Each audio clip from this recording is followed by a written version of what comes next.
ये श्री जी और गिरिराज ने बनाया है सुंदर। हरी बोल। नरसिंहदेव इधर है श्री जी और गिरिराज, इधर है क्या इधर? उसका जो है बोले हरी बोल।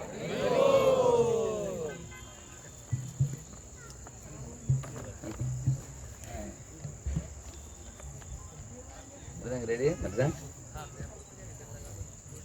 हरे कृष्ण कृष्ण कृष्ण हरे हरे, हरे राम हरे राम।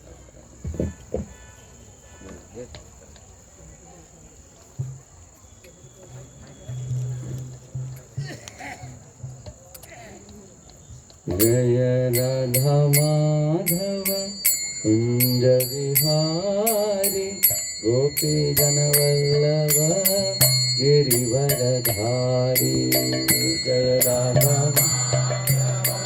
कुंज विहारी,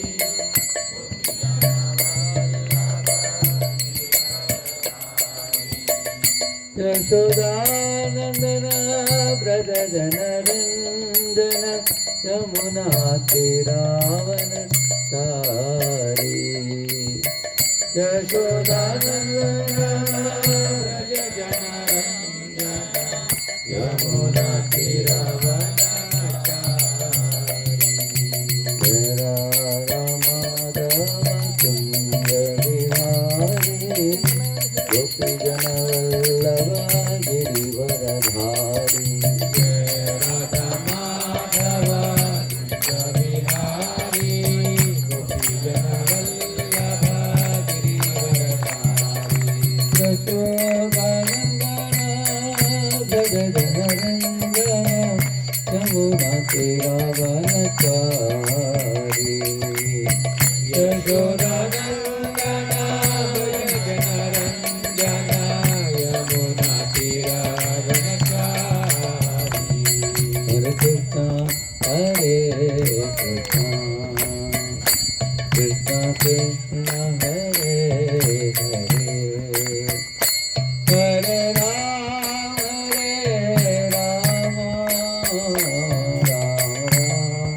हरे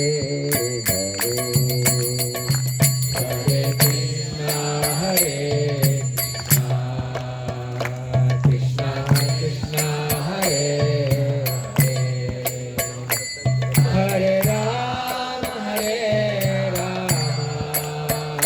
राम राम हरे हरे। हरे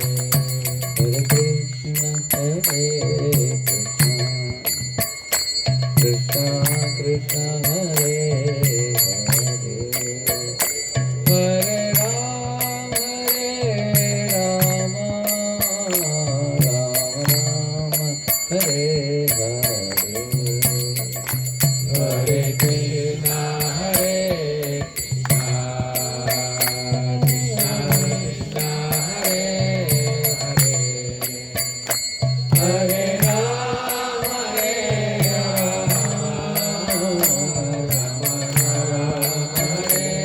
हरे। हरे कृष्ण कृष्ण कृष्ण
कृष्ण हरे हरे हरे राम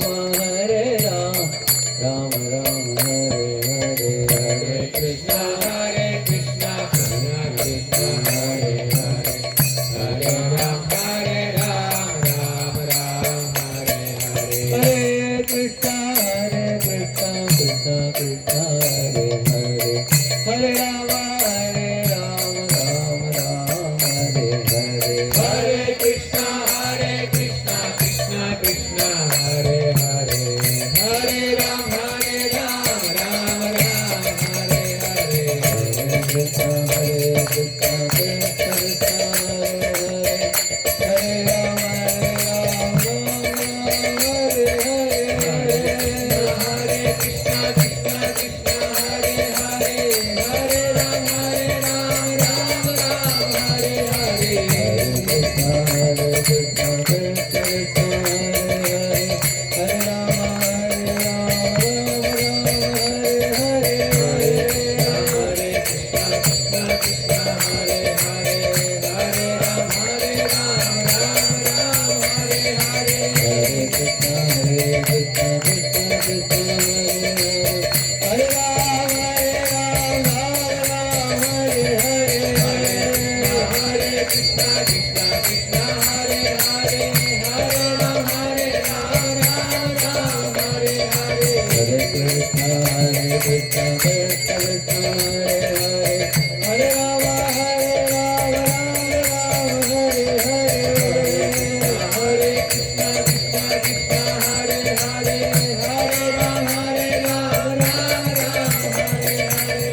हरे पावन हरिनाम संकीर्तन की श्री श्री गौर निताय की श्री श्री राधा गोविंद देव की श्री श्री राधा गोपीनाथ की लक्ष्मी नृसिंह देव भगवान की भक्तराज प्रहलाद महाराज की श्री प्रभुपाद की समावेत गौर भक्त वृंद की अद्भुत पावन हरिनाम संकीर्तन की ग्रंथराज श्रीमद्भागवतम की ओम अज्ञानतिमिरन्दस्य ज्ञानाञ्जनशलाकया चक्षुरुन्मीलितं येन तस्मै श्रीगुरवे नमः श्रीचैतन्यमनोभीष्टं स्थापितं येन भूतले स्वयं रूपस्तदा मह्यं ददाति स्वपदान्तिकम् वन्देऽहं श्रीगुरोः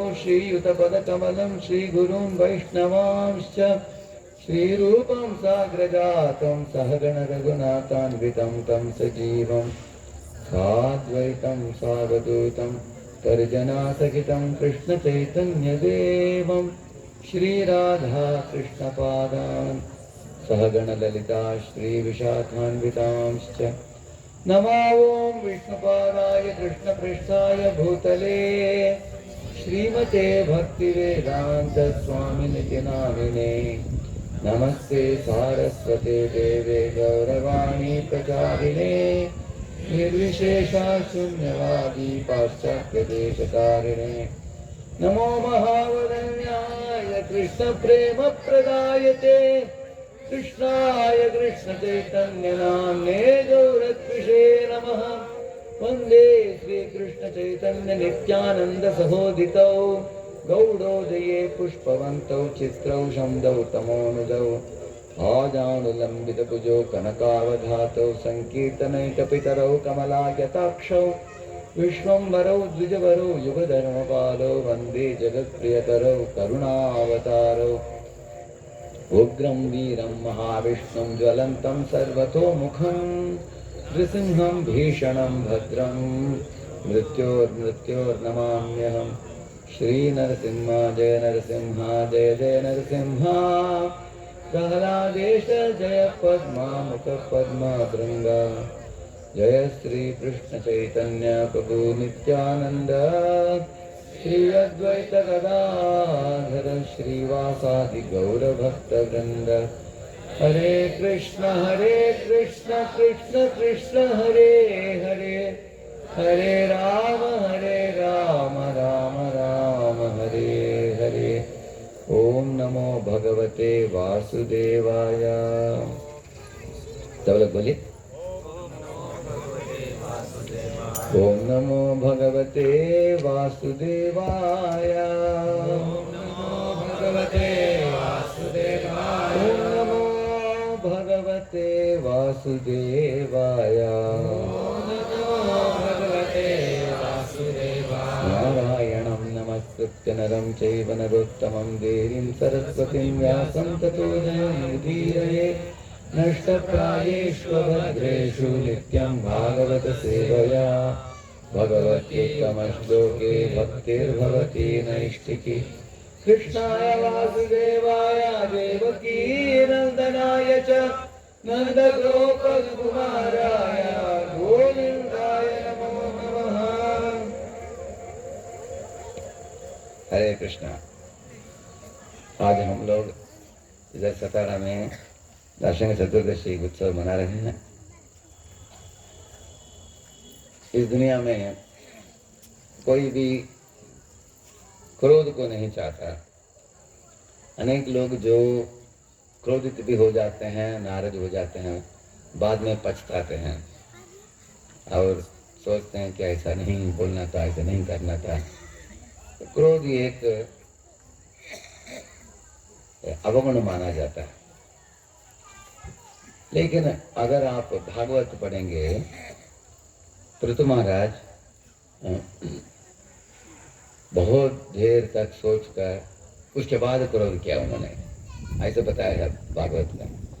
हम लोग जब नाराज होते हैं तुरंत नाराज हो जाते हैं, फट करके नाराज हो जाते हैं और हमारे क्रोध का नतीजा क्या निकलता है? साधारणतः हम रजोगुण के प्रभाव में आ जाते हैं और कुछ नाता रिश्ता टूट जाता है, उससे अच्छे प्रिय मित्र के साथ संबंध भी टूट जाता है।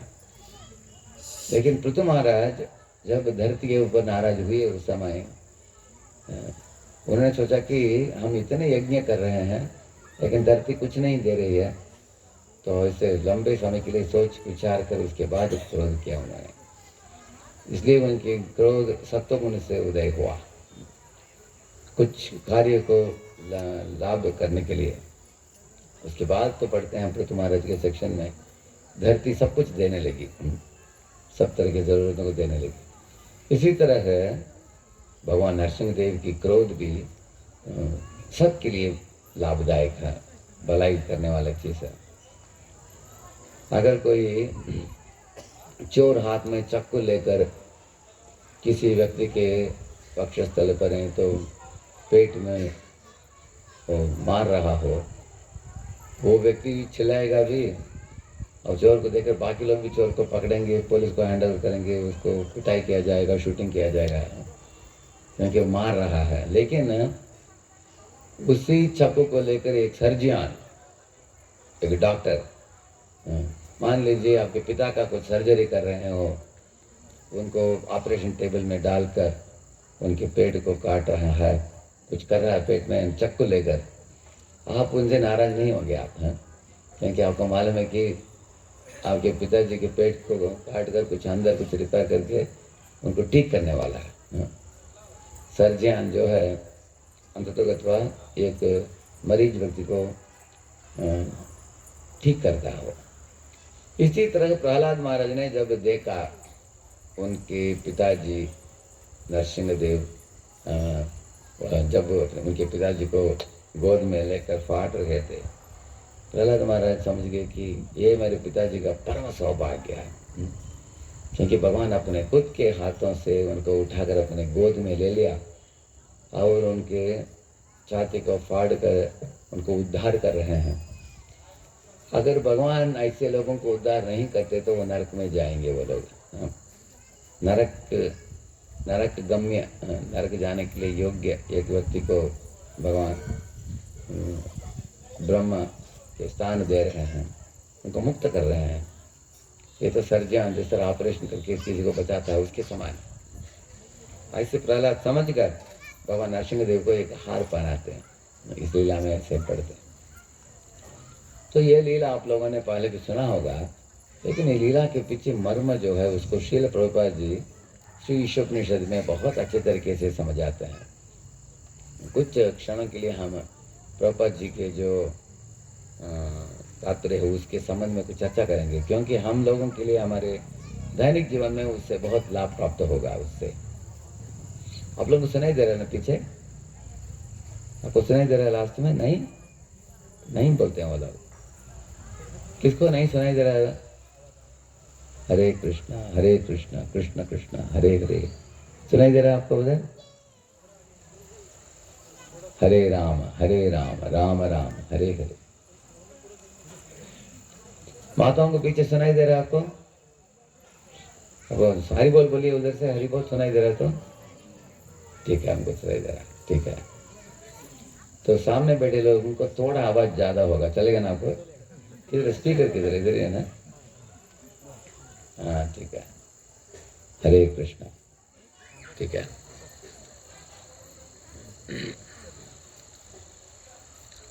देखिए, हम सब लोग अपने जीवन में इच्छा करते हैं कि हमारे जीवन आराम से चले, शांति से चले, किसी तकलीफ ना आए अपने जीवन में। हाँ, उसके बाद मृत्यु जब आ पहुंचेगा उस समय हम भगवत धाम लौट चले। ऐसे कितने लोगों का इच्छा है? करेक्ट है ना? सबका इच्छा है, सही है ना? जैसे अगर आप ट्रेन में जाते हो, सफ़र भी अच्छा हो और गंतव्य स्थान भी पहुंच जाए, ऐसे हमारी इच्छा है। मान लीजिए आपको सफ़र बहुत अच्छा है क्योंकि राजधानी एक्सप्रेस है, एयर कंडीशन है, लेकिन ट्रेन हिलता ही नहीं और 20 घंटा लेट है, 30 घंटा लेट है, कोई पसंद नहीं करेगा। हाँ, इस तरह आप चाहते हो कि सफ़र भी अच्छा हो, गंतव्य स्थान में भी हम पहुंच जाए। अगर आपको इस तरह इच्छा है तो इसके बारे में शास्त्र बताते हैं क्या करने से हम इस जीवन में भी सुख और शांति के साथ जी सकते हैं और मृत्यु के बाद हम भगवत धाम लौट सकते हैं। तो 3 श्रेणी का जीवन है: जानवर का जीवन, मनुष्य का जीवन और महात्माओं का जीवन। तो जानवरों के जीवन से ऊपर उठना हो तो 4 नियम पालन करना चाहिए हमको। अवैध संग नहीं, नशा नहीं, मांसाहार नहीं, द्यूत क्रीड़ा नहीं। इन चीज़ों को छोड़ देते हैं, वर्जित चीज़ों को छोड़ देते हैं तो हम मनुष्य बन जाते हैं। तो अगर मनुष्य बनकर मंदिरों में जाते हैं, सर झुकते हैं भगवान को मानते हैं, भगवान के दिए हुए विधानों को पालन करते हैं, तो हम मनुष्य बन जाते हैं। मनु से मनुष्य आता है, तो एक आदर्श मनुष्य हम बन सकते हैं। उसके आगे हम क्या करते हैं? मंदिरों में जाते हैं, अनेक लोग भगवान से अलग अलग चीज़ मांग कर लेते हैं, ये दीजिए वो दीजिए करके। वो धर्म का वो लक्ष्य नहीं है। धर्म क्यों दिया गया है? धर्म में हम जानवरों के जीवन से ऊपर उठकर हम मनुष्य का जीवन जिए, और मनुष्य जीवन में रहते समय असली विद्या का मतलब प्रभुपाद जी बताते हैं उधर, हम श्रीमद् भागवत को पढ़कर भगवत धाम लौट चलने की क्रिया हम समझे। उदाहरण के लिए प्रभुपाद जी बताते हैं, अगर कोई व्यक्ति मरीज अवस्था में हो, मान लीजिए किसी को बुखार है, वायरल फीवर हो गया, अच्छा खा पाएगा? वो खा नहीं सकता। वो सूप पीता है, नहीं तो अगर लेटेगा तो उसको शरीर में बहुत गर्मी होता है, उसको लगता है कि बैठ जाएगा तो लगता है कि सो जाओ, नहीं तो चलता है तो दर्द होता है शरीर में, लेट जाओ। तो एक तरह का अनईजीनेस, उसको अंग्रेजी में डिसीज बोलते हैं, डिजीज होता है। जीवा भी कड़वा होता है, उसको कुछ स्वादिष्ट नहीं होता है, उसको लगता है कि कब ये फीवर जाएगा। उसके बाद आप लोगों का अनुभव होगा, अपने एंटीबायोटिक्स खाया होगा, कुछ खाया होगा, 3 दिन के बाद वायरल फीवर क्या होता है? उतर जाता है। फिर भी एक व्यक्ति के शरीर एकदम शीतल होता है, कमज़ोर होता है, फीवर जाने के बाद भी 3-4 दिन आपको मालूम है कि फीवर चला गया, लेकिन शरीर एकदम कमज़ोर होता है। और 2 दिन होने के बाद आपका शरीर में ताकत आ जाता है, तब आप उठोगे, कूदोगे, नाचोगे, अच्छा बड़ा प्लेट लेकर पुलाव, कड़ी, रसमलाई, पूरन पोली सब खा सकते हो उसके बाद। करेक्ट है ना? तो 3 स्तर है, एक व्याधिग्रस्त अवस्था है, दूसरा है हरे कृष्णा, एक व्याधिग्रस्त अवस्था है, दूसरा है व्याधि चला गया है, तीसरा है तंदुरुस्त अवस्था है। इसी तरह प्रभुपाद बताते हैं भौतिक दुनिया जो है ये बद्ध जीवात्माओं का व्याधिग्रस्त अवस्था है, और जो जीव इस दुनिया से मोक्ष प्राप्त करके ब्रह्म में जाते हैं वो उनका वायरल फीवर खत्म हो गया है, फिर भी वो कमजोर हैं क्योंकि भक्ति में सेवा करने के लिए आतुरता नहीं है। इसलिए व्याधि होने के बाद भी ऐसे ढीला ढाला पड़ा, जैसे एक बलून का हवा निकाला जाए ऐसे पड़ा रहेगा ना बलून, ऐसे लोग हैं वो। ब्रह्म ज्योति में भी कुछ सेवा नहीं है उनको। लेकिन उसके बाद तंदुरुस्त व्यक्ति जो बोला वो बकता है, क्योंकि तंदुरुस्त होते में अच्छा प्रसाद खाता है, अच्छा हट्टा कट्टा शरीर है उसका, भागता है, दौड़ता है, सेवाएं करता है, वैसे वो शुद्ध अवस्था है जीवात्मा की। तो व्याधिग्रस्त अवस्था, व्याधि से मुक्त अवस्था, तंदुरुस्त अवस्था, 3 अवस्था। कितने लोगों को ये बात समझ में आ गया? बात 3 चीज समझ में आ गया आप सबको? करेक्ट है। तो इस दुनिया में हम लोग नेगेटिव एक्सिस में हैं, ब्रह्म ज्योति में 0 0 और पॉजिटिव एक्सिस में भगवान के धाम। जैसे एक पति पत्नी का भी उदाहरण देंगे, आप समझ जाएंगे आसानी से। एक पति पत्नी झगड़ा करते रहते हैं, रोज दोनों चिल्लाते रहते हैं, वो नेगेटिव एक्सिस में है। और अगर पति ने उसको पत्नी को एक लाफा दे दिया, वो मैका में चली गई, अभी दोनों अपने अपने जगह रहते हैं, तो दोनों को शांति है क्योंकि झगड़ा नहीं है अभी। लेकिन पॉजिटिव एक्सिस में दोनों वापस जुड़ जाते हैं, प्रेम से रहते हैं, झगड़ा नहीं करते हैं, वो पॉजिटिव एक्सिस है। इसी तरह जीव भी भगवान से बहिर्मुख होकर जब इस दुनिया में आता है, वो झगड़े के बराबर है। जैसे अपने 36 हिंदी में लिखेंगे 3 और 6 ऐसा रहता है, भगवान और जीव बहिर्मुख होकर है, भगवान को बोल गया ऐसे। नहीं तो अगर आप 63 लिखेंगे ऐसा है, जब जीव भगवान को देखता है वो भगवान के धाम में, लेकिन इधर ऐसा रहता है बहिर्मुख होकर भगवान से।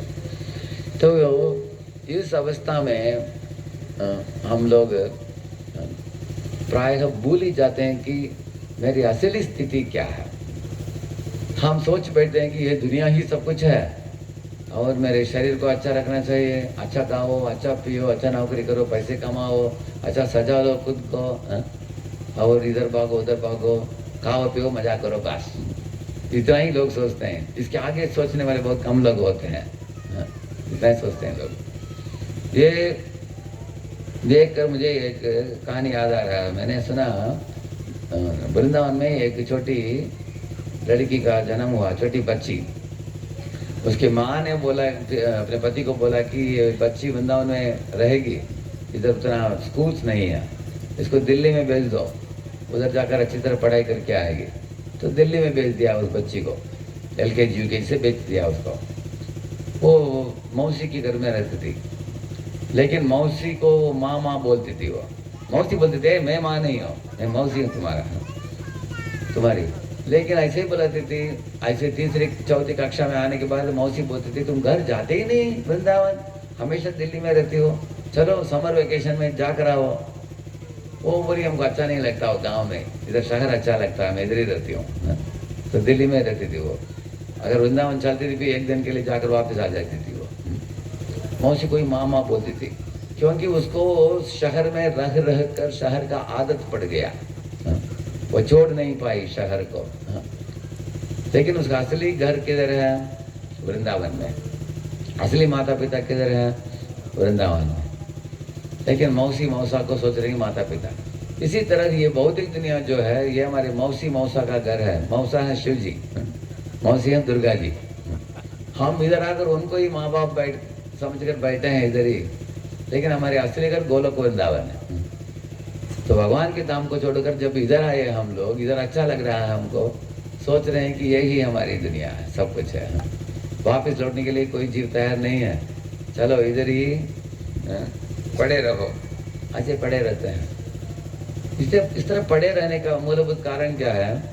क्योंकि नरकस्तोपि देहम वै नापुमांस त्यक्तुम इच्छति। भागवत में बताया गया कि नारे की अवस्था में जैसे सुअर जैसे प्राणी एक गटर में रहता है, कुछ भी खाता है गंदा चीज, लेकिन उधर भी उसको अच्छा लगता है तमोगुण के कारण। इस तरह इस दुनिया में भी रजोगुण तमोगुण के प्रभाव में आकर जीव, उनको लगता है कि यही हमारी दुनिया है, आगे जाने की सोचते ही नहीं है।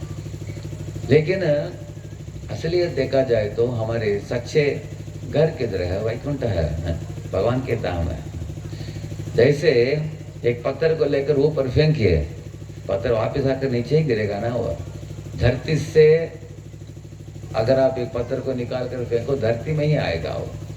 इसी तरह समुद्र से निकलना वाला पानी जो है वो बादल बनती है, बारिश बरसती है, नदियों के रूप में समुद्र में चली जाती है, क्योंकि समुद्र से आया हुआ पानी समुद्र के पास जाता है। धरती से निकला पत्थर धरती में ही वापस गिरता है। इस तरह का आग का चिंगारी आप देखेंगे हमेशा ऊपर ही जाता है, आग का चिंगारी नीचे नहीं आएगा। देखा ना आपने, क्यों ऊपर जाता आग का चिंगारी? क्योंकि आग जो है वो सूर्य का एक अंश है, इसलिए सूर्य की ओर ही जाता है वो ऐसे। इसी तरह से भगवत धाम में रहने वाले जीव अगर इस दुनिया में भटक रहे हैं, उनका अंततोगत्वा गंतव्य स्थान भगवान के धाम ही है। The jiva who belongs to Krishna in the spiritual world has to go back to Krishna only. उसका दूसरा गंतव्य स्थान नहीं है उसके लिए, वही गंतव्य स्थान है। लेकिन अभी भूल गया हो, बलक्कड़ होकर इस दुनिया में भटक रहा है वो जीव। तो प्रभुपाद जी बताते हैं एक पिताजी थे, उनके 2 बेटे थे, उनको बहुत अच्छा रखते थे वो, दोनों को बढ़ा किया उन्होंने। लेकिन समस्या क्या था, छोटा बच्चा, छोटा लड़का जो था, उसका सहवास, उसका संग अच्छा नहीं था।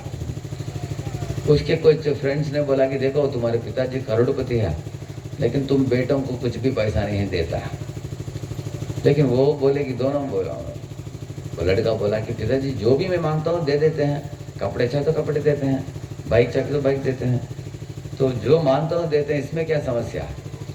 लेकिन उनके फ्रेंड्स ने बोला नहीं नहीं, देखो तुम्हारे भाग को तुम आधा भाग ले लो, क्योंकि 2 भाई है ना, तुम और तुम्हारा बड़ा भाई, तुम्हारे शहर को ले लो और हमारे पास लावा, हम लोग दूर प्रदेश में जाकर अच्छी तरह हम भोगेंगे।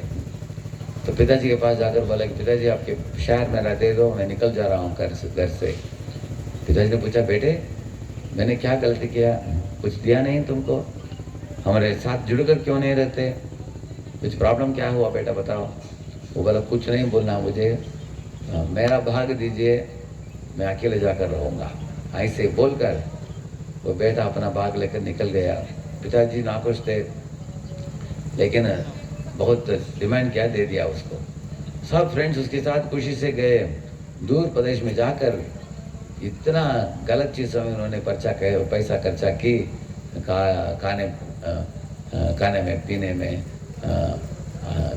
अवैध संग करने में, नशा लेने में, इत्यादि चीज़ों में। जब पैसा खत्म हो गया सब फ्रेंड्स भाग गए उसके, कोई नहीं रहे, तो अकेला हो गया। और उधर एक जमींदार के पास गया, जमींदार बोले कि तुम्हें सुअरों को देखो, 100 सुअरों को खिलाओ कुछ गेहूँ, तुम भी वही खाओ। ऐसे सुअरों को जो खिलाता था वही खाता था। एक दिन जोर जोर से फुट कर रो पड़ा, बोला कि मेरे पिताजी इस तरह ट्रीटमेंट कभी नहीं देंगे मुझे, मैं चलता हूँ उनके पास, मैं पुत्र के रूप में नहीं, एक नौकर के रूप में जाऊँगा।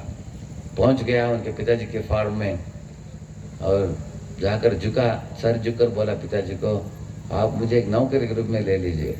पिताजी देखकर इतने खुश हुए, उसको तुरंत उठाकर आलिंगन कर लिया, अंदर लेकर गए, सबको बताया मेरा दूसरा बेटा आ गया वापस। तो बेटा को बड़ा आश्चर्य हुआ, मेरा भाग तो मैंने ले लिया, फिर भी पिताजी इतना प्रेम कैसे प्रकट कर रहे हैं। पिताजी बोलो अंततः तो तुम मेरे ही बेटे हो।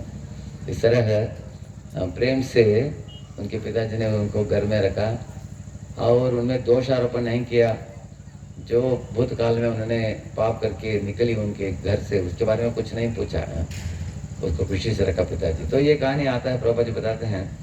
तो इसे सीखने लायक चीज़ हमारे लिए क्या है, भगवान के अंश हैं सब जीव, लेकिन जो जीव भगवान से बहिर्मुख होकर भगवान के धाम को छोड़कर निकलना चाहते हैं, ऐसे जीव इस दुनिया में आते हैं। लेकिन इस दुनिया में आकर धीरे धीरे कुछ बुद्धिमान जीव हैं, वो समझ जाते हैं माया मुग्ध जीवर नाही स्वतः कृष्ण ज्ञान, अतएव कृपाय कोयला कृष्ण वेद पुराण। ऐसे एक श्लोक में बताया गया कि माया मुक्त जीव अपने आप समझ नहीं सकता कि मैं कौन हूँ, मुझे किधर जाना है। लेकिन भगवान इतने अति कृपालु परम दयालु हैं, उन्होंने वेद पुराण उपनिषद गीता भागवत इत्यादि को दिया है हम लोगों को। उसको पढ़कर एक जीव रोता है, समझ लेता है कि अरे बाप रे, हमने बड़ा गलती कर दिया, मैंने भगवान से बहिर्मुख हो गया, इस दुनिया में आकर विविध तरह के अधर्मशील हो गया मैं, और इसलिए मैं दुख भोग रहा हूँ। अभी मेरे प्रिय मित्र, मेरे परम पिता, उनके पास वापस लौटना है। इस तरह जीव समझ लेता है पढ़कर, और ये भी समझता है कि भगवान अनेक तरीके से ऐसे जीव को सपोर्ट करते हैं। देखिए, दिव्य नदियों के रूप में भगवान आए हैं, गंगा यमुना कावेरी, दिव्य प्रसाद के रूप में आए हैं, दिव्य नाम के रूप में आए हैं, दिव्य भक्तों के रूप में आए हैं, दिव्य मंदिरों के रूप में आए हैं। दिव्य देशों से अनेक मंदिर हैं, धाम हैं, और भगवान परमात्मा के रूप में आपके हृदय में विराजमान है। इस तरह भगवान अलग अलग तरीकों से दुनिया में आकर जीव को, विलकट जीव को याद दिलाते हैं, स्मरण दिलाते हैं, स्मृति दिलाते हैं। हे जीव, मैं हूँ तुम्हारे असली मित्र, मेरी ओर मुड़कर देखो, चलो मेरे साथ आनंदित तो होकर रहो। भगवान परम आनंद का भंडार है, भगवान सबको बुला रहे हैं उधर। लेकिन इस दुनिया में आए हुए जीवों में भी दो श्रेणी के जीव हैं, जो असुर और देव हैं। विष्णु भक्त सुतो दैव आसुरस्तत् विपर्ययः, ऐसे बताया गया। जो भगवान के इच्छा को समझकर उनकी ओर मुड़ते हैं, वो जीव दैव है, दैवी संपत्ति वाले हैं। जो भगवान से बहिर्मुख होकर चलते हैं, वो आसुरी प्रवृत्ति वाले हैं। 7वें स्कंद भागवतम में ऊती, ऐसे एक भागवत के 10 विषय जो होते हैं, उसमें से ऊती का विषय भागवत के 7वें स्कंद में आता है। ऊती का मतलब है अर्ज, अंग्रेज में URG बोलते हैं ना, अर्ज, उसको ऊती बोलते हैं। ये दो लोगों के बारे में वर्णन है 7वें स्कंद में, प्रहलाद और हिरण्यकशिपु के बारे में। प्रहलाद था महान वक्ता और हिरण्यकशिपु था महान नास्तिक। अभी हिरण्य का मतलब है सोना, कशिपु का मतलब है मुलायम बिस्तर। जो एक पुरुष स्त्री से सुख प्राप्त करना चाहता है मुलायम बिस्तर में, उसको संबोधित करता है। तो इसका मतलब मनी एंड सेक्स, उसका मतलब हिरण्यकशिपु। और प्रहलाद का मतलब क्या है? प्रकृष्ट रूपेण ह्लाद का मतलब है जो भगवान के संपर्क में, अंतरंग शक्ति में भगवान का शरण लेकर पूर्ण रूपेण परम आनंद को अनुभव करने वाला व्यक्ति, उसको प्रहलाद बोलते हैं। जैसे एक छोटा शिशु अपनी माँ के गोद में कितना प्रेम से आराम करेगा, वो इस तरह प्रहलाद भगवान की भक्ति में उसको आराम और आनंद प्राप्त होता था उसको, इसलिए प्रहलाद नाम दिया गया। इधर एक छोटा 5 वर्ष का बालक, वो परम आनंद पा रहा है भगवान की भक्ति में, और हिरण्यकशिपु सिर्फ भोग के पीछे, भोग और स्त्री, बस पैसा और स्त्री, यही उसके लिए सर्वस्व है उसके लिए। एक व्यक्ति बोला मुझे, मेरा जीवन का लक्ष्य है पैसा, for me money is God, ऐसे एक व्यक्ति बोला मुझे एक प्रवचन में। मैंने बोला money is not God, money is Mrs God, बोला मैंने, भगवान का बीबी है पैसा। वो बोला क्या है, क्यों पूछा? अरे पैसा का मतलब लक्ष्मी, लक्ष्मी किसका धर्मपत्नी है? नारायण का धर्मपत्नी है। लक्ष्मी भगवान नहीं है, लक्ष्मी भगवान के श्री चरणों में रहने वाली होती है, और तुम्हारे पास हमेशा नहीं रहेगी वो। तुम्हारे एक पॉकेट से कूदेगी वो दूसरे पॉकेट में। इस भौतिक दुनिया में पैसे को चंचला बोलते हैं। चंचला का मतलब कभी कभी भी एक व्यक्ति के पास नहीं रहेगी वो भी लक्ष्मी का एक छोटा अंश प्राप्त होता है हम लोगों को। कोई लाखपति है, कोई करोड़पति है, कोई अरबपति है, करोड़पति है, लेकिन भगवान एकमात्र व्यक्ति जो लक्ष्मीपति है, वो सब सारे लक्ष्मियों के स्वामी है भगवान। और लक्ष्मी उनके श्री चरणों को संवादन करती है, पाद संवादन करती है हमेशा। लेकिन इस दुनिया के लोग उसके पीछे पड़ते हैं। देवता लोग भी याचना करते हैं लक्ष्मी जी को, हे लक्ष्मी आपकी कारुण्य कटाक्ष हमारे ऊपर पड़ेगा, एक भी बार, एक क्षण के लिए भी पड़ेगा, हम लोग एक लोग का स्वामी बन जाएंगे, हम लोग मालिक बन जाएंगे, हमको एक ग्रह मिल जाएगा, एक हम राजा बन जाएंगे, तो हमारी ओर देखो। लेकिन वो किसी को देखते नहीं, भगवान के श्री चरणों को ही देखती हो, भगवान को सेवा देती है जैसे लक्ष्मी। लेकिन हिरण्यकशिपु ऐसे सब तरह के धन दौलत और भोग विलास इत्यादि के बीच में इस दुनिया में रहकर हमेशा के लिए इस दुनिया में रहने की योजना बनाया उसने। तो उसके अंदर इस तरह का ऊती कैसे आया क्योंकि आप लोग जानते हैं एक बार जय विजय द्वारपालक जो वैकुंठ में खड़े थे, चतुष कुमार आते हैं उधर, उनको अनुमति नहीं दी, वो लोग नाराज हुए, नाराज होकर उनको श्राप दिया था 3 बार तुम असुर बन जाओ करके। उस समय उसके कारण आसुरी प्रवृत्ति जब आता है हिरण्यकशिपु में आता है, वही क्रोध है, उस उधर से क्रोध उत्पन्न होता है। और इसके एकदम विरुद्ध प्रहलाद, उनमें भक्ति भाव कैसे जग गया, जब वो उनकी माँ के गर्भ में थे तब नारद मुनि उनकी माँ को आत्मबोध दी, भगवान के संबंधित विषयों को सिखाया उनको। प्रहलाद वो सब श्रवण करके उनके अंदर दिव्य ऐसे एक भक्ति भाव जग गया उनमें। हाँ? तो इस तरह का प्रहलाद जब बाहर निकला, महान भक्त, महात्मा भक्त होकर निकला हो। हाँ? तो एक ही खानदान में, एक ही घर में 2 लोगों का ये प्रसंग आता है, भागवत के 7वें स्कंद में पढ़ते हैं। तो जिस तरह हिरण्यकशिपु इसी दुनिया में रहना चाहता था हमेशा के लिए, आजकल भी अनेक लोग सोचते हैं कि किसी का कुछ हार्ट प्रॉब्लम हो गया तो कुछ एंजियोप्लास्ट करते हैं, अगर उसका और एक बार हो गया तो स्टंट डालते हैं, कुछ लोग 2-2, 3-3 स्टंट भी डालते हैं। अगर किसी का हार्ट ही काम नहीं करता तो उसको बाईपास सर्जरी कर देते हैं, करेक्ट है, हार्ट ट्रांसप्लांट कर देते हैं। ऐसे किसी का टांग टूट गया तो वुडन उसके लिए पाँव डाल देते हैं ऐसे। कुछ लोग जो अंधे हैं वो लोग नेत्रदान प्राप्त करके उसको लगा लेते हैं। तो कोई मरीज व्यक्ति बिस्तर में लेटा है, मृत्युशैया में है, उसको भी वेंटिलेटर लगाकर थोड़े समय के लिए आयुष बढ़ाते हैं उसके, शायद 6 महीना 3 महीना ऐसा कुछ। लेकिन इस दुनिया में हर एक जीव की इच्छा होता है कि मेरे आयु का वर्धन हो, मैं जल्दी मर न जाऊं। 90 वयस वाला व्यक्ति भी कभी पूछता बेटा बेटी को, हे डॉक्टर ने क्या बोला, आप लोग कुछ बोल रहा है, क्या बोला, बोले कि मर जाऊंगा क्या, ऐसा रहता है।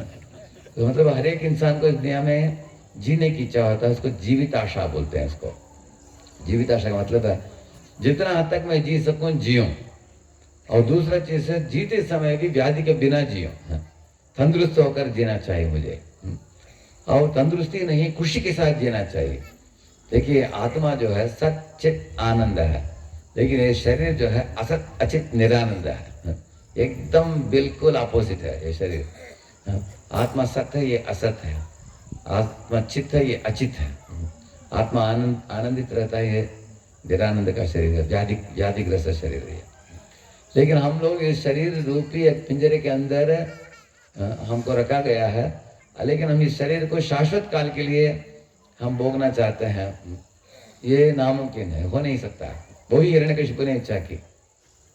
शास्त्र बताते हैं इस दुनिया में 5 दोष है भोग में। पहला क्या होता है, अर्जन दोष। अर्जन दोष का मतलब है दुनिया में विषय पदार्थों को अगर आप इकट्ठित करना चाहते हो, अर्जन में बहुत बड़ा यत्न करना होता है, प्रयास करना होता है आपको। जैसे आप लोगों को कंपनी में जाकर कमाना हो और पैसे को, वेतन को और थोड़ा बढ़ाना हो तो घंटों घंटे कसरत करना पड़ता है, पसीना छूटना पड़ता है। ये पहला है अर्जन दोष। कुछ भी अगर स्त्री हो, पैसे हो, अनुयायी हो, आपके इसको इकट्ठित करना हो, इंसान बहुत कसरत करता है, पहला चीज़ है प्रयास। और दूसरा है हिंसा दोष। आप आगे बढ़ोगे जीवन में, इस दुनिया में किसी और का हिंसा होता है। अगर आपको नौकरी मिल गया, किसी और को नौकरी नहीं मिलेगा, उसको आपको मिल गया। जैसे अगर कोई व्यक्ति शुंभ निशुंभ दोनों प्राप्त करना चाहते थे, तिलोत्तमा एक सुंदर अप्सरा को, एक को मिले दूसरे को नहीं मिलेगा, करेक्ट है ना। ये ऐसा दुनिया है। इस दुनिया में एक को मिला तो दूसरे को हिंसा होता है। जैसे अगर बाघ जो है वो एक हिरण के पीछे भागते हुए उसको पकड़ लेती है, इधर गर्दन में काट डालती है, तो अभी बाघ को विजय प्राप्त हुआ, लेकिन हिरण मरता है इस दुनिया में। ये भौतिक दुनिया ऐसा है, ये एक व्यक्ति को लाभ होता है तो दूसरे को नुकसान होता है दुनिया में, इसलिए हिंसा होता है। आप देख सकते हैं, करेक्ट है ना। अभी बाघ को खाने के लिए मिला, हिरण को हिंसा मिली। इस तरह पहले अर्जन दोष, दूसरा है हिंसा दोष। अभी हिंसा दोष में बड़ा कंपटीशन रहता है इस दुनिया में, स्पर्धा, जीवो जीवस्य जीवनम। एक जीव दूसरे को निगलना चाहते हैं। जैसे भारत भी पाश्चात्य देश के लोग भारत में आकर शासन किया 200 साल के लिए, उसके पहले 700 साल भी, है ना। तो इस तरह हमेशा डर रहता है कि कौन आएगा, कमज़ोर लोगों को बलशाली लोग इस दुनिया में सताते हैं, ऐसा दुनिया है। इसलिए ये हिंसा दोष, अर्जन दोष, हिंसा दोष। उसके बाद अगर मिल भी गया, कोई भोग करता है, लेकिन भोग से रोग होता है। वो जैसे बताते हैं ना भगवान, यही संस्पर्शदा भोगा दुख योने एवते। अगर आप गुलाब जामुन देखते हो, खाने की इच्छा होता है, ज़्यादा खाओगे तो पेट दुखता है, कम खाओगे तो और खाने की इच्छा होता है। ऐसे दुनिया है। इस तरह भोग से समस्या बढ़ता है। और उसके बाद आप उसको रक्षा करना चाहते हो, पैसा बहुत कठिन प्रयास करके आपने अर्जित किया, उसको रक्षा करने के लिए चाहते हो, उधर भय होता है चोरी न हो जाए, हमको कोई मार न दे, इस तरह का डर होता है जब रक्षा करने की, रक्षण दोष होता है। उसके बाद क्षय दोष।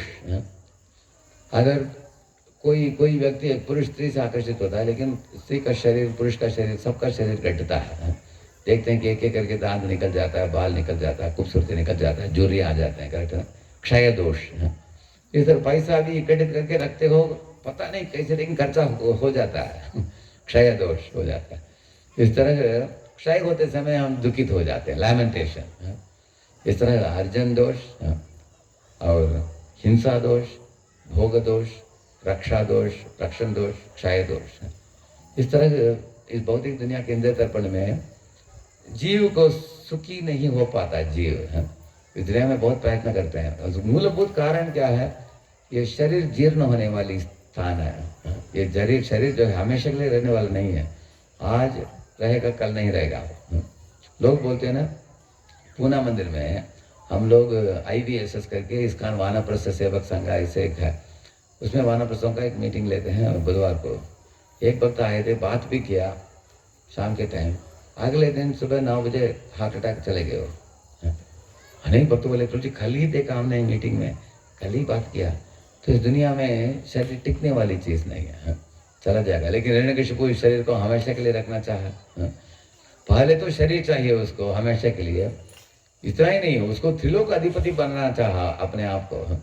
जैसे अभी अलेक्जेंडर ने क्या किया, दुनिया में धीरे धीरे धीरे अपने राज्य बढ़ाया, सारे धरती का राजा बनना चाहा अलेक्जेंडर। लेकिन ये हिरण्यकशिपु सारे तीनों लोगों का राजा बनना उसको, सब लोगों का कंट्रोल मेरे हाथ में। इतना तक कि उसने बोल दिया, अग्नि, वरुण, वायु सब लोग आओ इधर, अपने चार्ज मेरे पास दे दो, राजीनामा दे दो। वो लोग ने बोला ये सब कैसे चलेगा? वो बोला मैं चलाऊंगा सब, चाबी का गुच्छा मेरे पास दे दो, सब चाबी का गुच्छा हमारे हाथ में रहेगा। उन्होंने पूछा हमको क्या करना? निकल जाओ इधर, नहीं तो पिटाई करूंगा तुमको। वो डराता था देवताओं को। देवता लोगों ने सोचा कि ये पिटाई करने के पहले हम खुद ही जाकर उसको कुछ भेंट दे दे। तो भेंट लेकर आते थे, बोलते थे हिरण्यकशिपु को थोड़ा भेंट लाए हैं, रखो इधर, बोलता था, रखते थे, निकल जा बोलते थे, भाग जाते थे वो। डरते थे लोग ऐसे। सूर्य का ताप अगर थोड़ा बढ़ गया तो तुरंत देखता था, ऐसे अपने बुगटी को हिलाता था, अपने बवों के हिलाकर, इतना गर्मी कैसे बढ़ा दिया तुमने? तुरंत वो गर्मी को कम करे, बोलते सॉरी सर, ऐसे बोलता था। जैसे अभी आप लोगों को अच्छा लग रहा है ना वातावरण है ना, आज शीतल, क्योंकि अभी समर तो हो ही गया लगभग, अभी बारिश का मौसम चालू होने वाला अभी है। तो इस तरह कर देता था हिरण्यकशिपु। अगर एक हम लोग थे ऐसे नॉर्थ इंडिया में, जो हवा बहता है समर के टाइम, वो तो आग जैसे होता है। ऐसे लगा हम ट्रेन से जब बाहर उतरे, ऐसे लगा। लेकिन हिरण्यकशिपु अगर ताप ऐसे होता था, तुरंत सूर्य को देखता था, कंट्रोल कर देता था उसको। सूर्य डरता था उससे। हम लोग क्या करते हैं, एयर कंडीशन डाल देते हैं हम लोग, लेकिन वो सूर्य को ही कंट्रोल किया उसने। कुछ भी सबको कंट्रोल किया उसने। पार्क में जाकर बोलने का है हल्का बारिश, उसको बारिश मिलता था। उसको धरती को बोला है अभी आम चाहिए हमको, अभी सेब चाहिए, ये चाहिए, वो चाहिए, जो भी मांगता था धरती डर के मारे देती थी। ऐसे सबको डरा कर सब करता था वो ऐसे हिरण्यकशिपु। आजकल कोई उतने बड़े मात्रा में तपस्या करके किसी के पास इतना शक्ति नहीं है। आजकल लोग छोटे छोटे व्याधि से मर जाते हैं आजकल। हिरण्यकशिपु इतना बलशाली था, तीनों लोगों का अधिपति बना कुछ समय के लिए। लेकिन भगवान बताते हैं गीता में, मया अध्यक्षेण प्रकृति सूयते सचराचरम हेतुनानेन कौन्तेय जगत् विपरिवर्तते। अर्जुन, मैं प्रकृति को नियंत्रण करने वाला स्वामी होता हूँ, भगवान बताते हैं। तो उनमें और हिरण्यकशिप में क्या फर्क है? हिरण्यकशिप भी प्रकृति से सब लुटवा ले रहा है, भगवान भी प्रकृति से करवा रहे हैं। ये पहला फर्क क्या है? प्रकृति भगवान को बहुत प्रेम करते हैं। प्रकृति कौन है? दुर्गा, भगवान के बहन है। वो भगवान की सेवा करने में उसको बहुत आनंद है। चाहिए वो इससे बुरानी विभर्ती दुर्गा। आप लोग जानते हो, जब भगवान ने बोला देवी को आप बलराम को स्थानांतरित करो देवकी के गर्भ से रोहिणी के गर्भ में, वो किया उन्होंने। ओम करके बोलकर भगवान को प्रदक्षिणा भी की, 3 बार प्रदक्षिणा करके उसके बाद वो सेवा भी की। इस तरह प्रकृति भगवान के आंखों से, भगवान जब प्रकृति को देखते हैं, सूर्य और चंद्र 2 आंखों से, प्रकृति सब कुछ दे देती है प्रेम से। लेकिन हिरण्यकशिपु प्रकृति से चोरी करके लिया।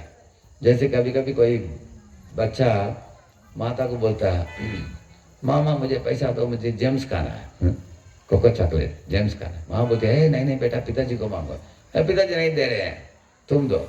वो बोले कि नहीं नहीं, पिताजी से परमिशन लेके तब दूंगी। वो देता है, वो देती नहीं। तो क्या करता है, माँ के हाथ से पर्स को छीन लेता है, छीन कर पैसा लेकर भागता है जेम्स खरीदने के लिए। इस तरह हिरण्यकशिपु भी प्रकृति से छीन कर लिया उसने, ऐसे प्रेम से नहीं दिया प्रकृति ने। और इस तरह की वो एक चीज है। दूसरा चीज है, भगवान हमेशा के लिए स्वामी है।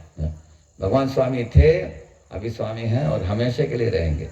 लेकिन हिरण्यकशिपु जैसे असुर लोग कुछ समय के लिए अपने स्वामित्व जमाने की क्षमता हो सकती है उनमें, कुछ समय के लिए, उसके बाद उतर जाएंगे उनकी पदवी से। ये दूसरी बात है, समझना चाहिए उनको।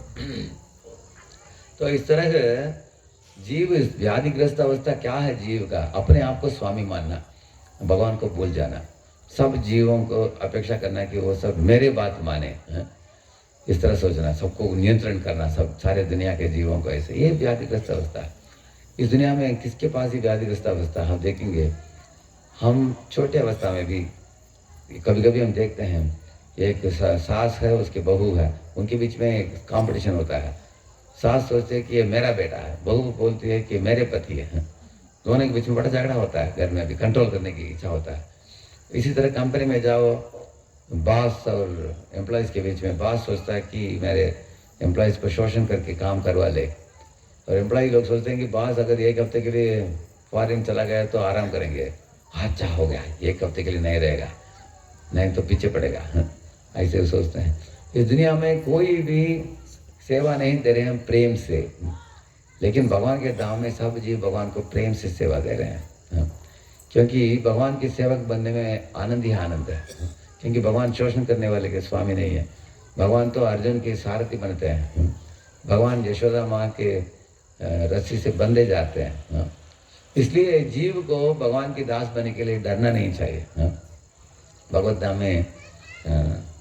इसलिए एक गीत में भक्त कहते हैं भगवान, एक छोटा गीत है, सुंदर गीत है।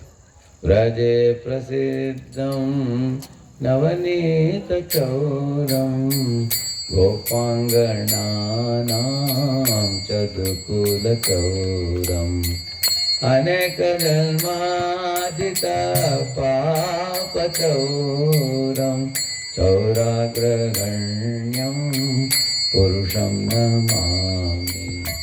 धनं च मानं च ततेन्द्रियाणि प्राणां च हृत्वा मम सर्वमेव पराजते कुत्र धृतो न चौरम् त्वं भक्तिदाम्नासि मया निरुद्धः भजे प्रसिद्धं नवनीतचौरं गोपांगनानां तदुकूलचौरम्।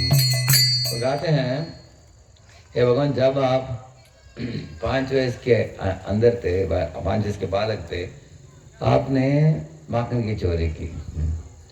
और जब आप 6 वर्ष के थे, उस समय गोपियों के चिरघाट में उनके कपड़ों की चोरी की। इस तरह से आप चोरी करने में बहुत बड़े निपुण हो। आप मेरे अनेक जन्म में मैंने जो पाप किया है उसको चोरी कर लो आप, ऐसे बोलते हैं। अनेक जन्म अर्जित पाप चौरम चौराग्रगण्यम पुरुषम नमामि। और आगे बताते हैं, जब से मैंने आपका प्रसाद खाया दूसरा चीज खाने के लिए मन करता ही नहीं, कुछ नहीं खाता मैं। जब से हम लोगों ने आपकी सुंदर श्री विग्रह की दर्शन किया और आपको देखने के बाद किसी भी सिनेमा के हीरो देखने की इच्छा नहीं होता है, सब हीरो जीरो बन गए अभी, किसी से आकर्षण नहीं हमको। जिस कान से आपने आपकी कीर्तन सुना उसके बाद सब सिनेमा गाना सुनने की इच्छा छूट गया हमको। इस तरह आपने क्या किया है, हमारे सब इंद्रियों को जीत लिया आपने। इतना नहीं, इंद्रिय और मन सबको ले लिया आपने, और लेकर आप भाग रहे हो। किधर भाग रहे हो? अभी आपको छोड़ूंगा नहीं, क्योंकि मेरे सबको ले लिया आपने।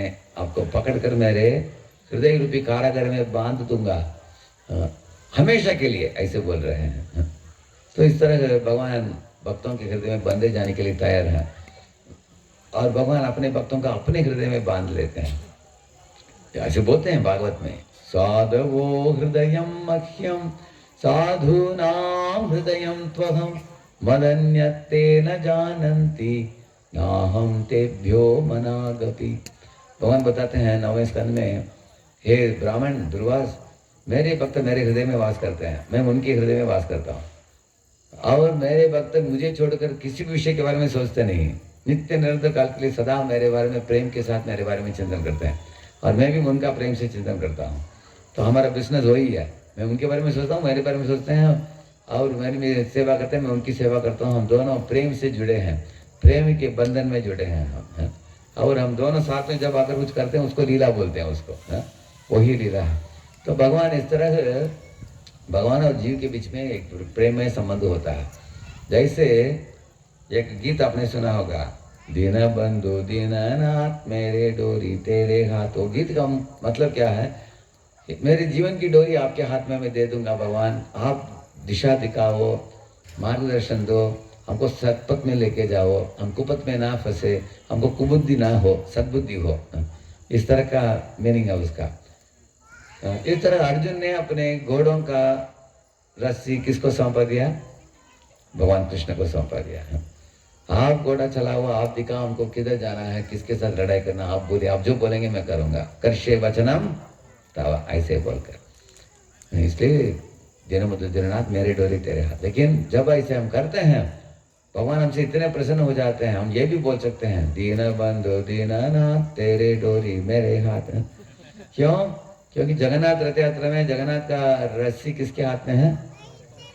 भक्तों के हाथ में है। उस मतलब भगवान भी अपने आप को भक्तों के हाथ में सौंपा देते हैं। भगवान रहते हैं द्वारका में, कुरुक्षेत्र में, लेकिन भक्त लोग पकड़कर उनको खींचते हैं, आ जाते हैं भगवान। तो मैंने सुना एक रथ यात्रा में इतना भीड़ भाड़ था, दोनों साइड भक्त लोग पकड़कर खींच रहे थे भगवान को। तो रथ वाले लोग चिल्ला रहे थे, अरे हम लाल फ्लैग दिखाएंगे तो आपको रोकने का, हरा फ्लैग दिखाएंगे तो चलने का, आपको खींचने का, बीच में मत खींचो। लेकिन भक्त लोग इतने उत्साहित थे, अभी भी शुरू हुआ था, वो उसको खींच कर एकदम तेजी से भागने लगे। भक्तों को लगा कि भगवान इतने हल्के हो गए आज, रथ तो भारी ही नहीं है। बाद में पता चला रस्सी तो हाथ में, रथ उधर ही रहा है। वापस उनको भागना पड़ा है, तो बांध दिया वापस। इस तरह भक्त लोग रथ यात्रा में भगवान को खींचते हैं। इस तरह भगवान और भक्तों के बीच में प्रेममय रिश्ता है। इसी तरह नरसिंह देव जो है इस दुनिया में क्यों आते हैं आज के दिन, जो आप लोग मना रहे हैं इधर, वो इसलिए आते हैं उनके भक्त, शुद्ध भक्त प्रहलाद को देखने के लिए, प्रहलाद के प्रेमा भक्ति को चखने के लिए, उसको उससे आनंद प्राप्त करने के लिए। देखिए, प्रहलाद का जन्म हुआ एक असुर कुल में, फिर भी भगवान ने उनको उठाकर अपने गोद में रख लिया। एक गोद में भगवान ने लक्ष्मी को रखा, दूसरी गोद में प्रहलाद को रखा। कितने लोगों ने देखा, पिक्चर देखा आपने? एक और लक्ष्मी, एक दूसरी को प्रहलाद। तो भगवान ने प्रहलाद को आलिंगन करते हुए प्रहलाद की प्रार्थनाओं को सुना भगवान ने। उन्होंने बोला कि प्रहलाद, तुम्हारे जैसे दृढ़ भक्ति किसी ने नहीं किया, इतना दृढ़ भक्ति तुमने किया, अनेक समस्याओं के बीच में तुमने कभी मेरा भक्ति छोड़ा नहीं तुमने। अभी पूछो तुमको क्या चाहिए, अभी पूछो मैं दे दूंगा तुमको। तब प्रहलाद ने बोला भगवान को, क्या आपने सोचा मैं क्या वणिक हूँ क्या कि मैंने आपको भक्ति की और आप कुछ बदले में कुछ देंगे मुझे? ये क्या बात है? ऐसे प्रहलाद ने भगवान से नाराज हुए हैं। भगवान बोले इतना नाराज मत हो जाओ प्रहलाद मेरे से, फिर भी तुमको देने की इच्छा है मुझे, कुछ ना कुछ मांगो। हाँ? तब प्रहलाद बोलता भगवान को, अहम त्वगामस्त्वद्भक्त त्वं च स्वामी अनपाश्रयः नान्यते हावयोरर्थो राजा सेवकयोरिव यदि दास्यसि मे कामान् वरांस्त्वं वरदर्शव कामानं हृदय संरोहम भवतस्तु वृणेवरम। बोलता है प्रहलाद, हे भगवान आप राजा हो मैं सेवक हूं, मुझे कुछ नहीं चाहिए आपसे। अगर आपको बहुत इच्छा देने के लिए कुछ, अगर मेरे हृदय में कुछ भौतिक इच्छा हो उसको मिटा दीजिए, वो ही सेवा कीजिए, ऐसे बताता है। ये प्रार्थना सुनकर भगवान और प्रसन्न हुए। मतलब क्या है, भगवान भी बुद्धिमान है, भक्त भी बुद्धिमान है। आप लोगों ने सुना होगा कांडव प्रस्थ की लीला। उस समय एक मायादानव निकला उधर से, भागते हुए आया। अर्जुन तो सब असुरों को मार रहा था तीर से चलाकर, लेकिन मायादानव आकर पकड़ लिया अर्जुन के पांव को। बोला छोड़ दीजिए मुझे, मारिए मत। अर्जुन बोला तुम तो झुक रहे हो, तुमको कैसे मारूंगा मैं? क्षत्रिय लोग कभी मारते नहीं, अगर कोई पांव पकड़ता तो मैं छोड़ दूंगा, तुमको चिंता मत करो। ऐसे बोले भगवान, ऐसे बोला अर्जुन। उसके बाद मायादानव बोला अर्जुन को, ठीक है मैं आपके लिए कुछ भी कर सकता हूँ, क्या चाहिए मांगिए। अर्जुन बोला हम तो भगवान के भक्त होते हैं, भगवान के भक्त कुछ किसी से मांगते नहीं है, क्योंकि भगवान के भक्त भगवान के बच्चे जैसे हैं। अभी बच्चों की जो ज़रूरत है उसके बारे में कौन सोचता है? बोलिए, माता पिता सोचते हैं। अगर छोटी बच्ची अगर सर्दी के मौसम आ रही है ना, माता उसको छतरी लेकर दे देगी। अगर ठंडी का मौसम आ रहा है तो स्वेटर लेकर दे देगी। तो हम कुछ मानते ही नहीं, बोला अर्जुन। तब मायादानव बोला कुछ न कुछ तो मांगे, क्योंकि आपने मेरा जान बचाया, मुझे देने की इच्छा है। तो अर्जुन ने बोला ठीक है कृष्ण की इच्छा को पूर्ति करो तुम, ऐसे बोला उसने। तो कृष्ण के पांव पकड़ा हो। कृष्ण बोला मुझे कुछ नहीं चाहिए, मैं भक्त की इच्छा को पूर्ति करो, बोला। तो वापिस अर्जुन के पास आ गया। तब अर्जुन ने वापिस वो ही बोला, तो वापिस कृष्ण के पास गया। तब भगवान कृष्ण बोले ठीक है मैं कुछ मांगूंगा तुमसे। क्या मांगूंगा? मेरे भक्त के लिए एक अच्छा कार्य करो तुम। जैसे ये जो कांडवप्रस्थ जंगल का बस्ती है उसको तुम क्या कर दो, इंद्रप्रस्थ कर दो उसको, एक सुंदर शहर बना दो इसको। और मेरे प्रिय पांडव भक्तों के लिए एक महल बनाओ, माया सभा, जिधर वो वसन करेंगे उनके लिए। ठीक, क्यों मैं उदाहरण दिया आपको, भगवान कुछ मांग रहे हैं, लेकिन किसके लिए मांग रहे हैं? किसके? खुद के लिए मांग रहे हैं? किसके लिए मांग रहे हैं? अपने भक्तों के लिए मांग रहे हैं। इसी तरह प्रहलाद भगवान को बोल रहा है कि मेरे हृदय की कुछ भौतिक इच्छाएं हो तो उसको मिटा दीजिए, बोलता है प्रहलाद। मतलब क्या है, मैं आपकी ही प्रेमा भक्ति और भी अच्छे तरीके से करना चाहता हूँ, ये बोलता हूँ। भक्त मांगता है भगवान के लिए, भगवान की खुशी के लिए, भगवान मांगते हैं भक्त की खुशी के लिए, ये प्रेमा भक्ति है। तो एक ही लीला में भगवान ने दोनों चीज दिखाया, एक और प्रहलाद की ओर प्रेम दिखाया और हिरण्यकशिपु को वध भी किया उन्होंने। तो हम लोगों के हृदय में हिरण्यकशिपु की प्रवृत्ति और प्रहलाद की प्रवृत्ति दोनों छुपा हुआ है, क्योंकि हमें श्रील प्रभुपाद जैसे आचार्य मिले, गुरु मिले, उनसे शिक्षा लेकर हम लोग भक्ति में आगे बढ़ने के लिए यत्न कर रहे हैं हम लोग। इसलिए प्रहलाद की भावना भी है हम लोगों में। साथ साथ पूर्व अनेक जन्मों की वासनाएं भी बैठे हुए हैं हमारे हृदय में, जो हिरण्यकशिपु की भावना है, भोग वृत्ति है, स्वार्थ भावना है, इत्यादि चीज़ें, काम क्रोध मद लोभ मोह मत्सर इत्यादि। तो हम भगवान नरसिंहदेव से ये प्रार्थना करते हैं कि आप इस हिरण्यकशिपु की भावना को मिटा दीजिए और प्रहलाद की भावना को और जगाइए, मजबूत कीजिए उसको, ताकि एक दिन हम शुद्ध भक्त बन सके।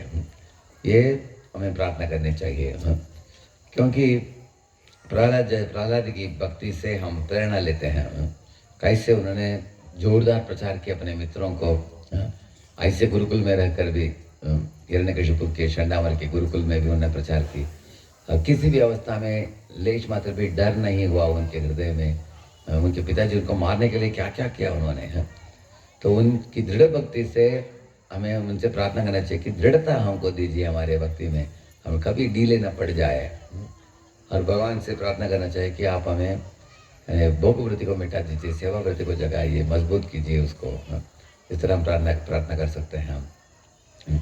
और ये भी चीज़ मैंने बताया शुरुआत में, इस व्याधिग्रस्त अवस्था है इस भौतिक दुनिया में जीव का। और जीव का व्याधिग्रस्त अवस्था क्या है, ये शरीर को ही खुद मान बैठता है। इसको देहात्म बुद्धि बोलते हैं। इस देहात्म बुद्धि के कारण हम लोग इधर लंबा आयु जीना चाहते हैं, भोग करना चाहते हैं। इस तरह के भावनाओं को देखिए, अगर किसी को बुखार है, बड़ा प्लेट खा लेगा तो और भी व्याधि बढ़ेगा उसको। इसलिए इस अवस्था में भोग नहीं कर सकते हम। असली भोग तब हो सकता है जब हम शुद्ध अवस्था में। जैसे एक पेड़ में आम है, वही पेड़ पानी में दिखाई देता है। अभी पानी के अंदर भी आम दिखता है, वो आम आपको मिलने वाला नहीं है। अगर हम पानी के अंदर डुबकी मारेंगे तो मिलेगा नहीं। इस तरह भौतिक दुनिया उल्टा पेड़ है। ऐसे भगवान गीता में बताते हैं 15वें अध्याय में कि अर्जुन ये दुनिया उल्टा पेड़ है, सीधा पेड़ उधर है भगवत धाम में, जिधर असली आम मिलेगा आपको उधर। इस दुनिया में जो भी भोग मिलता है ये मिटने वाली भोग है और क्षणिक सुख है, दुखदायक सुख है। इसमें मिलावट है सुख दुख का। जैसे स्वीट राइस है लेकिन साथ साथ पत्थर भी है उसमें। अगर आप चूल्हे में आग जलाओ धुआं भी आ जाता है इसे। इस दुनिया में सुख दुख दोनों साथ में आता है। अगर मैं आपको पूछूंगा आपको खुद का गाड़ी चाहिए नहीं तो ऊबर वाला लेना अच्छा है, तो कुछ लोग ऊबर वाला के लिए हाथ ऊपर करते हैं, कुछ लोग खुद का गाड़ी बोलते हैं। लेकिन दोनों को तकलीफ है। खुद का गाड़ी हो तो उसको पेट्रोल भरना पड़ेगा, पानी भरना पड़ेगा, उस सफाई करना पड़ेगा, गैराज में लेकर जाना पड़ेगा, ऐसा है। अगर ऊबर वाला ले लेते हैं तो जब चाहे तब नहीं मिलेगा वो। अरे दोनों में समस्या है। इस तरह कुछ लोग अविवाहित लोग सोचते हैं कि विवाह करेंगे तो हम खुश हो जाएंगे। अविवाहित लोग सोचते हैं कि विवाह के बाद हम समस्या है, ऐसे वो सोचते हैं। विवाह में क्या है, सुख है दुख है दोनों है। बच्चे पैदा करने में सुख है दुख है दोनों है। जब शिशु छोटा रहता है सुख ही सुख है, वो 15-20 का हो जाता है तब ज़्यादा दुख चालू होता है। वो बोलता है तुम्हारा देखो हम अपना देखेंगे, तब दुख पैदा होता है। ये दुनिया ऐसा है जिधर सुख दुख मान अपमान का मिश्रण है।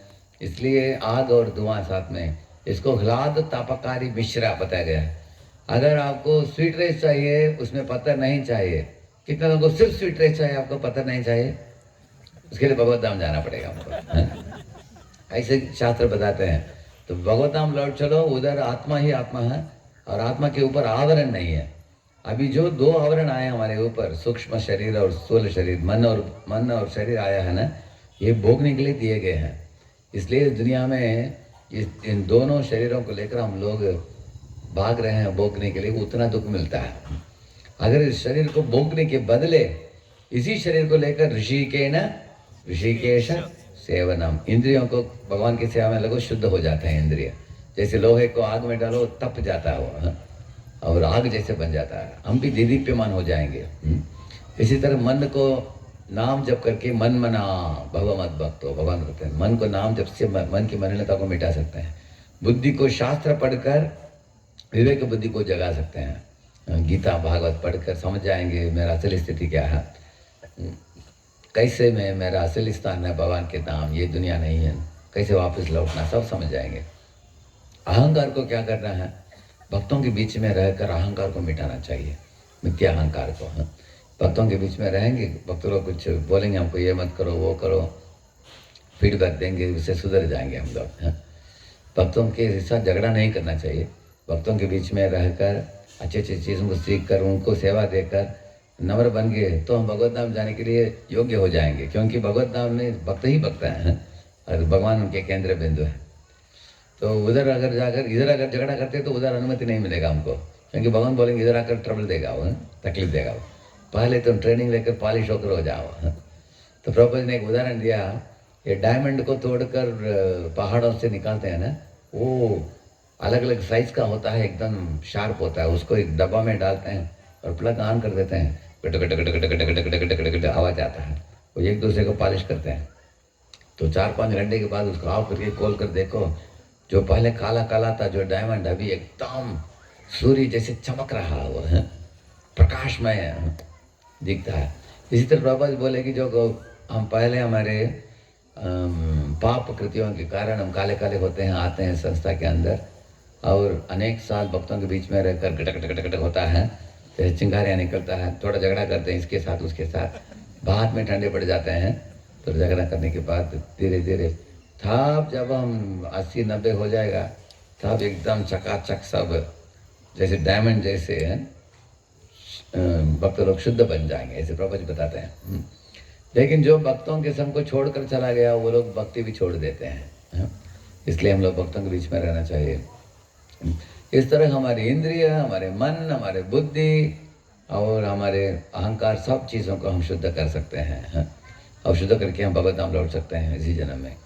तो इस तरह हर उत्सव हम जो मनाते हैं उस समय प्रभुपाद की तात्पर्यों से हम अपने आप को याद दिलाना चाहिए, मैं कौन हूँ, क्यों इस दुनिया में आया हूँ, किधर मुझे जाना है, मेरी असलियत स्थिति क्या है।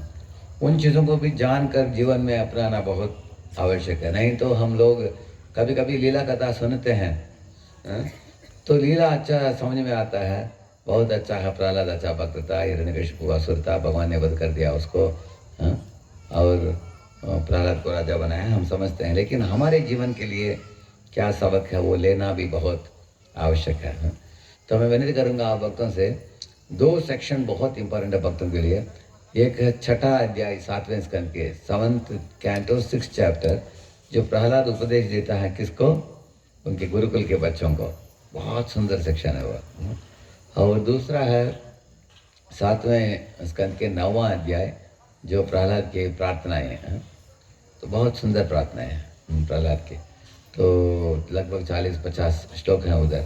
तो हर एक श्लोक का तात्पर्य प्रभुपाद ने जो दिया है बहुत सुंदर तात्पर्य है। तो आज के संक्षिप्त प्रवचन जो है इसमें ज़्यादा हम बोल नहीं पाएंगे उन विषयों के बारे में, इसलिए मैंने आपको होमवर्क दे दिया आपको है? आप लोग करना 7वें स्कंद के 6ठा अध्याय और 9वां अध्याय पढ़िए और भी आप इन विषयों के बारे में गहराई से आप समझ पाओगे प्रभुपाद की तात्पर्यों के द्वारा। तो भगवान नरसिंह देव देखने में बहुत एक क्रोधी सिंह जैसे देखते हैं, लेकिन प्रहलाद उनको देखकर लेश मात्र भी डर नहीं हुआ प्रहलाद को। तो जैसे अगर एक मछली पानी में आप देखेंगे ऊपर नीचे तैरता है, उसको कुछ समस्या नहीं है उसको। एक हाथी भी बहुत तेजी से बहने वाली पानी में पानी उसको लोट पोट कर लेके जाता है उसको, हाथी को भी। लेकिन मछली एकदम आराम, क्योंकि मछली पानी मछली का मित्र है, फ्रेंड है। इसी तरह एक शेर और शेर का बच्चा प्रेम से रहेंगे वो। इस तरह प्रहलाद भी शुद्ध भक्त है, भगवान भी शुद्ध हैं, दोनों शुद्ध होने के कारण दोनों के बीच में प्रेममय संबंध है। उनको लेश मात्र भी डर नहीं था, वो समझ लिया कि ये मेरे ही कृष्ण इस रूप में आए हैं, ऐसे समझ गए। मैं मेरे स्कूल के दिनों में एक बार एक मुकोटा पहन लिया सिंह का। मुकोटा जानते हैं, एक शेर का पहन कर मार्केट से खरीद कर पहन कर एक कमरे में गया, मेरी छोटी बहन पढ़ रही थी उधर, उसको डराने की मूड में गया मैं ऐसे किया मैंने, इतना डर गई वो, सोच लिया कि मैं शेर ही आ गया अंदर। वह उठकर भागने लगी रसोई में माँ के पास, चिल्लाती हुई डर के मारे, जोर जोर से चिल्लाती हुई भागती हुई गई। तो किचन में मैं भी पीछे भागते हुए गया और मेरी माँ ने देखा कि मैं मुखौटा पहन कर उसको डरा रहा हूँ। माँ ने डांटा मुझे, तुरंत मुखौटा को निकाल लिया मैंने। तब बहन ने देखा कि ये तो मेरा भाई है, तो एक लाफा दे दिया मुझे बोल गया ये तो मेरा भाई है। मैंने सोचा शेर आ गया, सोचा मैंने। इस तरह जिस तरह मेरे बहन को पहले मेरे ऊपर डर थी, लेकिन बाद में डर निकल गई, इसी तरह जो प्रहलाद जो था नरसिंह देव को देखा, समझ गया कि मेरे कृष्ण ही है। तो बताते हैं ना, केशवधृता नरहरि रूपा, केशवधृता वामन रूपा, केशवधृता सुकर रूपा। ऐसे दशावतार स्तोत्र में आप देखेंगे हर एक केशव धृता बोला गया। पर केशव कौन है? कृष्ण है, जिन्होंने केशरी को दमन किया, केशी दमन, नहीं तो जिनका घुंघराले बाल केश बहुत खूबसूरत है, उनका नाम है केशव। तो ऐसे केशव ही आए हैं नरसिंह देव के रूप में, केशव ही आते हैं वामन देव के रूप में, केशव ही आते हैं शुकर रूप में, मीन रूप में। ऐसे जो भक्त समझ लेता है उनको भगवान की प्रीति और भी बढ़ता है उससे, उनको कुछ भी डर नहीं है उनको। और इस तरह के भगवान ब्रह्मा जी के सब शर्तों को पूर्ति करते हुए इस रूप में आए, क्योंकि हिरण्यकश्यप ने ऐसे वरदान मांगा था, मनुष्य भी नहीं, जानवर भी नहीं, महल के अंदर भी नहीं, बाहर भी नहीं, दिन में भी नहीं, रात को भी नहीं, किसी आयुध से भी नहीं, ऐसे अलग अलग वरदान मांगा था। भगवान ने सबके सब पूर्ति किया। इससे क्या पता चलता है, कोई भगवान को धोखा नहीं दे सकता, धोखा देगा तो धोखा खाएगा। ऐसे हिरण्यकश्यप को पता चल गया कि अरे सब शर्त को पूर्ति करते हुए आए हैं भगवान। इस तरह लीला बहुत अद्भुत लीला है, अनेक अच्छे अच्छे विषय हैं। हम बोलते जाएंगे तो रात बहुत देरी हो जाएगा आपको, इसलिए हम छोटा कीर्तन करके प्रवचन को विराम देंगे, ठीक है? सब लोग पीछे बोलिए। उग्रं वीरं महाविष्णुं ज्वलन्तं विश्वतोमुखं नृसिंहं भीषणं भद्रं मृत्योर्नमाम्यहम्।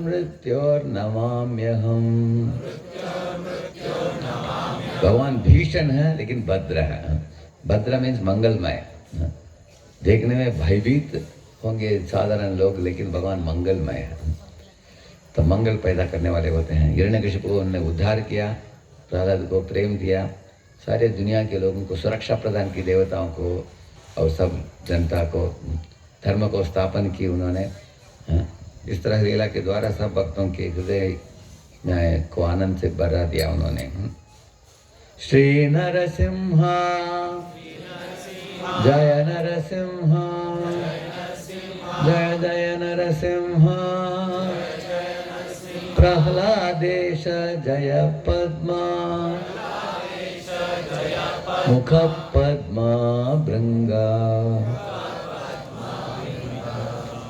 तो मैं सतारा में पहली बार आया हूँ। सर के बारे में बहुत सुना हूँ, पहले सच्चिदानंद प्रभु से सुना हूँ और बाद में राधा प्रसाद प्रभु से सुना हूँ।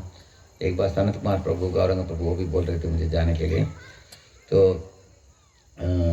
आज सुबह कार्यक्रम भी हुई, युवकों का भी कार्यक्रम हुई, और मैं अनेक भक्तों के साथ बैठकर मीटिंग भी लिया, जैसे वैष्णव प्रभु हैं, विरुद्ध प्रभु हैं, और बाकी भक्त भी थे, कमेटी के मेंबर्स थे। आप लोगों का बहुत अच्छा प्रचार चल रहा है, और अनेक केंद्रों का, ये सतारा केंद्रों का भी केंद्र है इधर, क्योंकि अनेक केंद्र के लोग इधर इकट्ठित होते हैं। मैंने सुना बड़े उत्सवों के लिए, जैसे आज आप लोग आए हो अलग अलग केंद्रों से, लगभग 7-8 दूसरे केंद्र भी हैं इधर से 15-20 किलोमीटर दूर में भी, और भक्त लोग उधर भी। उन्होंने फ़ोटो भी दिखाया मुझे, किसी ने बना कर दिया है अच्छा हॉल, सुंदर हॉल प्रोग्राम करने के लिए। तो प्रचार काम अच्छा बढ़ रहा है आप भक्तों के द्वारा, इधर सतारा के भक्तों के द्वारा। अनेक लोग पहचान रहे हैं, इस काम में जुड़ रहे हैं, माला बढ़ा रहे हैं। और आज हम लोग और भी चर्चा कर रहे थे, और इसका वर्धन कैसे किया जाए इत्यादि। तो परम पूज्य राजनाथ महाराज जब चौपाटी मंदिर से भक्तों को भेजते थे इधर महाराष्ट्र के कोने कोने में, विविध प्रांतों में, ये कृष्ण भावनामृत के प्रचार प्रसार करने के लिए, तो महाराज की इच्छा है कि इस तरह भक्त लोग एक समूह में जुड़कर एक बड़े परिवार जैसे रहे, और साथ में आकर भगवान की सेवा करके सेवा आनंद प्राप्त करे, और एक दूसरे को आदर दे, और भगवान को अपने हृदय में धारण करके नम्र भावना के साथ, सहिष्णु भावना के साथ, किसी आदर की अपेक्षा ना करते हुए, सब बाकी भक्तों को आदर देते हुए, शांत होकर भक्ति में हमेशा आनंद के साथ वो रहे, ये महाराज की अपेक्षा है भक्तों से। और इस तरह महाराज आश्रय, बहुत अच्छा आश्रय प्रदान किया उन्होंने अलग अलग प्रांतों में। इधर भी महाराज ने अनेक भक्तों को भेजा पहले से, और आप लोग इसको इस तरह डेवलप करते जाइए, चैत्र महाप्रभु की भविष्यवाणी जो है, पृथ्वी त्याचे दिनगरादि ग्राम सर्वत्र प्रचार है कुमार नाम। उन्होंने बताया कि इस धरती के हर गांव में, हर शहर में ये भगवान के नाम गूंज उठेगा, अनेक जीव जुड़ेंगे। आने वाले 10,000 सालों में सिर्फ 500 साल पूरा हुआ है। अभी 9,500 साल बाकी है। अभी से लेकर 5,000 साल तक एकदम ऊपर कृष्ण भावना फैलने वाला है। गली गली में आप देखेंगे लोग तिलक पहने हुए ऐसे, गली गली में बीट बैग के साथ लोग चलेंगे ऐसे। तो हम लोग सही टाइम पर आ पहुँचे हैं इस कलयुग में, जिधर प्रभुपाद का वैकुंठवास हो गया और उनका मिशन बहुत बढ़िया है। 1000 सेंटर है इस्कॉन का भी सारे दुनिया में, अनेक लाखों भक्त हैं। तो हम लोग ये इस्कॉन जो है बहुत बड़ा जहाज जैसे है। अभी जहाज के अंदर हम लोग आ गए हैं, लेकिन हमें जहाज से बाहर कूदना नहीं चाहिए, अंदर ही रहना चाहिए, ताकि हम इस समुद्र को पार करके हम भगवान धाम को प्राप्त करें। साथ साथ जहाज से हमें क्या करना चाहिए, रस्सी छोड़ना चाहिए।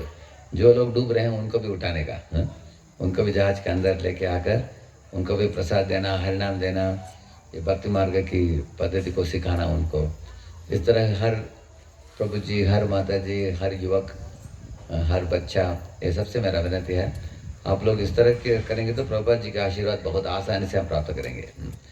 जब प्रहलाद देख रहा था भगवान नरसिंह देव को, तब नरसिंह ने जब पूछा क्या चाहिए, प्रहलाद क्या बोला, मेरे गुरु की सेवा ही चाहिए, मुझे दूसरा कुछ नहीं चाहिए बोला उन्होंने, क्योंकि गुरु के कारण ही मैं आपको प्राप्त किया, इसलिए मैं कृतज्ञ हूँ, मैं गुरु के सेवा में तृप्त हूँ, ऐसे बोला उन्होंने।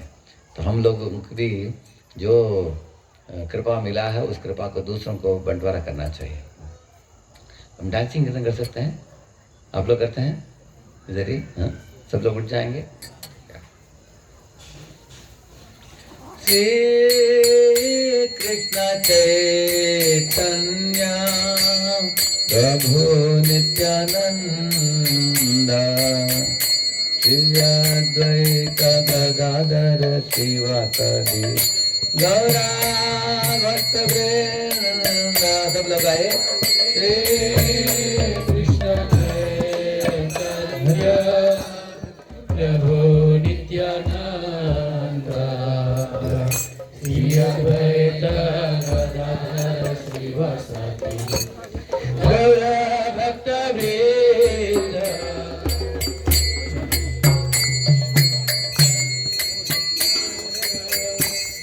हरे कृष्ण हरे Krishna Krishna Krishna Hare Hare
Krishna, Krishna Krishna,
Hare Hare, Hare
Rama, Rama Rama, Hare Hare,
Narasimhadeva भगवान की, भद्राज प्रहलाद महाराज की, श्रील प्रभुपाद की, नवावेद गौण भक्त वृंद की, कलियुग पावन हरि नाम संकीर्तन की जय। वांछा कल्पतरुभ्यश्च कृपा सिन्धुभ्यैव च पतितानां पावनेभ्यो वैष्णवेभ्यो नमो नमः।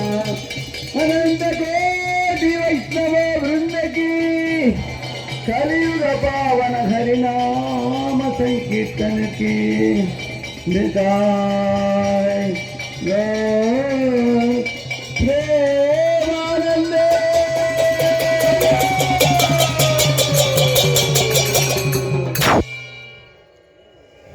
हरे कृष्ण। His Grace राधेश्याम प्रभू की जय। हरे कृष्ण। सर्वांनी